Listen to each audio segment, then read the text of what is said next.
E o Vagnão reage a uma das vítimas do Rio Grande do Sul da enchente. Presta atenção nisso daqui. Inundações no Rio Grande do Sul. Porém, essa vítima era um servo de Deus. Olha o que Deus faz com esse cara antes de acontecer tudo. Eu tenho certeza que você vai ser impactado e sei que a sua fé vai ser edificada. Irmãos, como disse o apóstolo Paulo, são tempos trabalhosos. São tempos em que estamos vendo o princípio das dores. Dores essas que foram reveladas por Jesus aos discípulos em Mateus 24. Presta atenção, porque esse vídeo é muito forte. Esse testemunho é muito edificante. Se liga no vídeo. Perdi o meu pai na tragédia do Rio Grande do Sul e vim contar um testemunho sobre isso.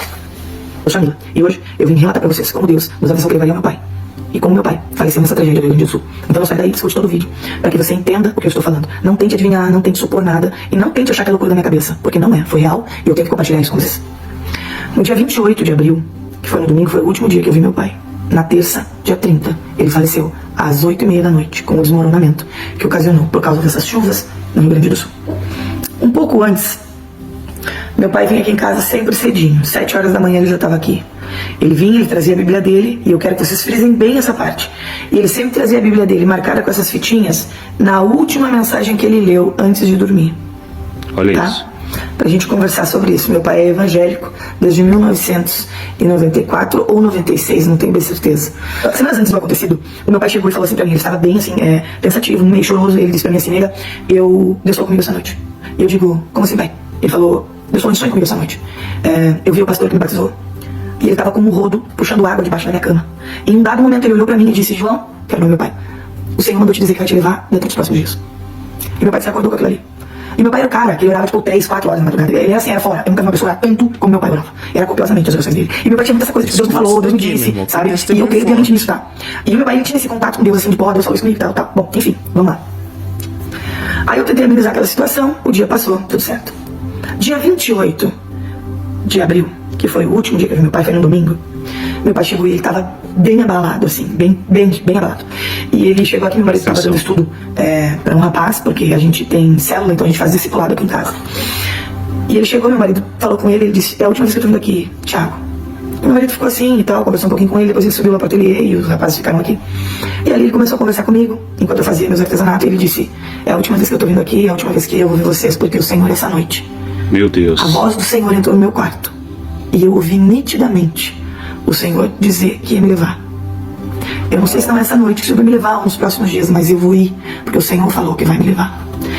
E uma das maiores preocupações do meu pai, que ele frisou nesse dia, como ele frisou nos dias anteriores, era, eu só peço que se Deus me levar, que ele leve os meus animais junto comigo. Meu pai tinha 2 cães e 3 gatos, meu pai era apaixonado por bichos, vocês não tem noção. Ele era assim, se ele pudesse resgatar todos os animais, ele resgatava, sabe? Então ele disse, porque eu sei que ninguém saberia cuidar dos meus bichos como eu. Então essa tem sido a minha oração pro Senhor. E ele estava muito triste, como se ele estivesse se despedindo mesmo, e ele estava. Meu Deus. E ele falou para os meus filhos que o vô não ia poder vê-los crescer. Falou para minha filha na mesa, na hora do almoço. Ele pediu perdão para minha filha de 8 anos. E ele disse, filhinha do vô, porque ele sempre chamava meus filhos assim. Perdoa o vô. Aí ela ficou olhando assim, perdoa do quê, vô? Aí ele perguntou, perdoa o vô. Porque o vô não vai estar aqui para dançar a tua valsa dos 15 anos contigo. E ela entendeu, e ela se perdoava ele. Ele deu uma enxugada nas lágrimas, né? Ficou aí conosco até umas 4h30 da tarde, depois ele se despediu e disse, gente, eu tô indo. Eu, tá bom, pai, amanhã a gente se vê, porque ele vinha todo dia. Só que na segunda-feira, choveu. E choveu muito aqui. Mas como aqui é um lugar que chove bastante, eu disse, tá, hoje ele não vai sair porque tá meio frio, choveu, né? Eu sempre mandava de noite pra ele algo pra ele jantar e alguma coisa, caso ele quisesse ficar em casa no outro dia, pra ele não precisar fazer comida. E na terça, meu marido veio do serviço, seu pai não veio, eu disse, não, mas eu preparei uma vendinha bem quentinha, fiz um bolinho de milho, que ele fiz macarrão, que ele amava minha massa. E eu disse, leva aí pra ele, meu marido disse, sim, eu vou levar ali, já comprei uma vitamina pra ele, porque ele estava se sentindo meio fraco, leva pra ele. Meu marido chegou lá, entregou pro pai, disse, amanhã, seu João, que seria feriado na quarta-feira, eu venho lhe pegar perto das 9, o senhor não precisa acordar tão cedo, o senhor vai passar com nós, tá? Tá bom, combinado tudo. Beleza. Agora eu quero abrir um parênteses nisso aí. Nesse dia, na terça-feira, foi um dia muito diferente pra mim. Eu acordei com um sentido diferente no meu coração, como se eu já soubesse que algo ia acontecer. E eu tava desinquieta com aquilo.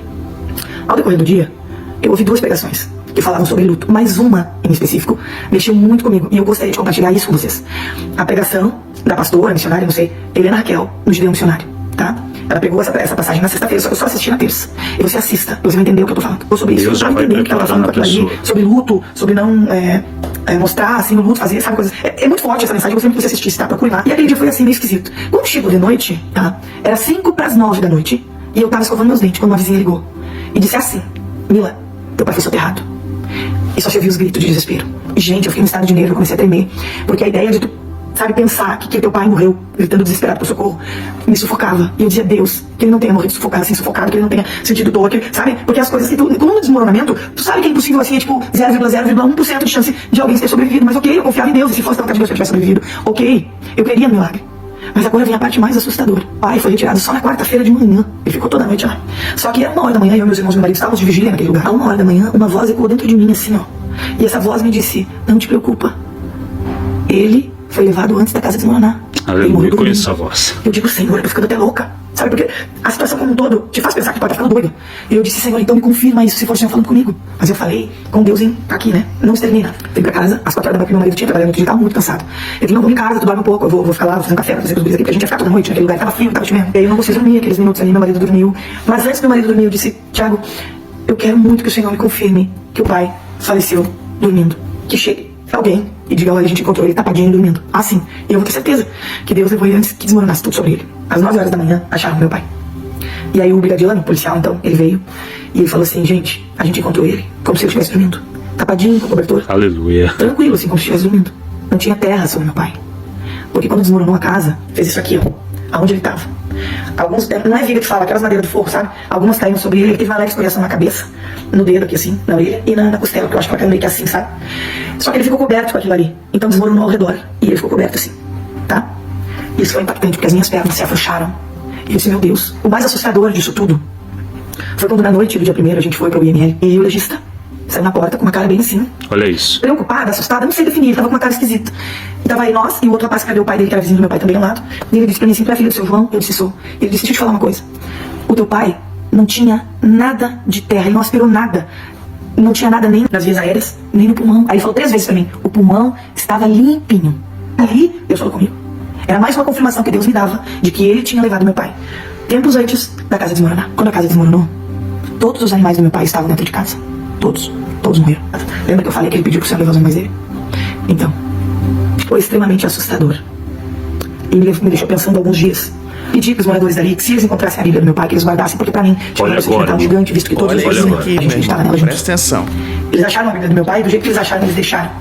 E a Bíblia do meu pai estava aberta. E agora vocês vão perguntar assim, como tu sabe que estava aberta neste capítulo? Não foi tu que abriu. Porque toda noite, antes de dormir, lembra que eu falei? O meu pai marcava onde ele leu, pra ele não perder.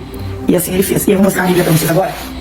Ó, tem muito cuidado porque ela ainda está, eu tô secando ela ainda, mas ela ainda está muito. Ó, tá vendo? Tá aqui a Bíblia, olha que estado que ela tá. Tem uma Bíblia nova que ele comprou ao barro. Tá? E a passagem, ó, tá? E é Jeremias 47. Eu vou ler pra vocês o que diz em Jeremias 47. Assim diz o Senhor, eis que do norte se levantam as águas, e se tornarão em torrente transbordante, inundarão a terra e a sua plenitude, a cidade e os seus habitantes. As pessoas gritarão por socorro, e todos os moradores da terra se lamentarão. Isso meu pai que faria. Deus E não permitiu que meu pai passasse pelo desespero, pela dor. Porque depois eu descobri que quem estava gritando por socorro era o vizinho, que graças a Deus foi resgatado com vida. E mesmo na morte, o Senhor, ele se faz presente. E às vezes a gente não entende porque a gente passa por certas situações. Eu não entendi porque Deus deu meu pai no coração. 72 anos mais lúcido, saudável. Um avô maravilhoso. Pra mim sempre foi um pai fantástico. Apesar de todas as dificuldades que ele tinha da época dele, ele me criou da melhor maneira. Hoje eu entendo que existe um propósito nisso tudo. E um dos propósitos é eu estar aqui hoje falando com você. É isso aí. O Senhor, ele tem nos alertado que a vinda dele está muito próxima. E nós, talvez agarrados a coisas materiais, ocupados com a nossa vida cotidiana, com a nossa rotina, que muitas vezes nos afasta de Deus. Nós que muitas vezes esquecemos hoje de ler a palavra de Deus e trocamos por um celular para poder assistir vídeo, para poder ouvir uma música. Mas deixa eu te falar uma coisa, volta de Cristo real. E você que não conhece, que não entende, pode rir de mim, não tem problema. Eu sei o que eu vivi. E eu sei que a vinda de Jesus é real. E eu quero dizer para você, eu não sei a quantas pessoas esse vídeo vai chegar, mas eu quero te dizer, organiza o teu altar, arruma o que tem que ser arrumado, porque o Senhor está levando muito dos céus. E muitas pessoas estão perecendo. Se agarrem com Deus, porque dias difíceis estão chegando sobre nós. E se não for o Senhor conosco, nós não sobreviveremos. Se agarre com Deus, para que quando Ele vier te buscar, você esteja pronto. A gente não sabe, hoje a gente está aqui, amanhã a gente pode não acordar. E aí, o que você tem guardado para o Senhor? Pense nisso. Se agarre com Deus, vai ser a hora. E é esse o relato da morte do meu pai e o testemunho de como Deus avisou a nós que Ele varia. Que Deus te abençoe. As situações boas e ruins virão, mas Deus faz a diferença. As situações boas, situações ruins virão sobre todos, mas a diferença é você confiar no Senhor e estar apegado à sua palavra. Você vê que momentos antes de acontecer, Deus fala com o servo dele que ia acontecer.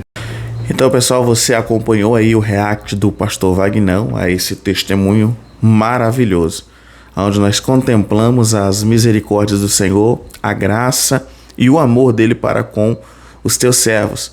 A Bíblia diz que o Senhor não fará nada sem antes avisar os seus santos profetas, os seus profetas.